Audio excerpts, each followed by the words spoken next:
অসমীয়া জাতীয়তাবাদৰ অসমীয়া থলুৱা মানুহৰ আটাইতকৈ গৰ্বিত প্ৰতিনিধি আৰু অসমীয়া থলুৱা খিলঞ্জীয়া মানুহৰ 1 নম্বৰ হেডকোৱাৰ্টাৰখনৰ নাম হ'ল শিৱসাগৰ।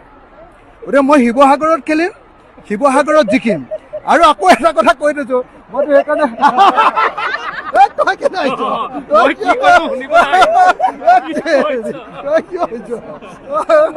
শিৱসাগৰত খেলিম, শিৱসাগৰত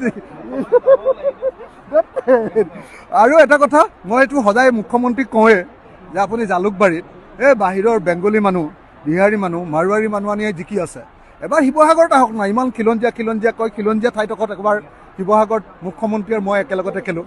থেংক ইউ। যোৰহাটৰ জে.বি. ৰোডত অৱস্থিত জ্যোতিষ্মান ড্ৰাগছ।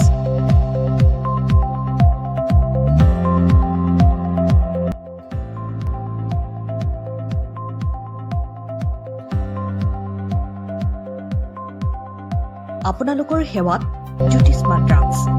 আমাৰ ইয়াত শিশুসকলৰ লগতে প্ৰাপ্তবয়স্ক পুৰুষ মহিলাসকলৰ বিভিন্ন ৰোগৰ ঔষধ উপলব্ধ। পুৱা 9 বজাৰ পৰা নিশা 10 বজালৈ খোলা থকাৰ লগতে বিভিন্ন ঔষধ ৰেহাই মূল্যত উপলব্ধৰ ব্যৱস্থা। আপোনালোকৰ জৰুৰীকালীন সেৱাৰ বাবে জ্যোতিষ্মান ড্ৰাগছ। আমি সদায় সাজু। আমাৰ ঠিকনা জে.বি. ৰোড, যোৰহাট।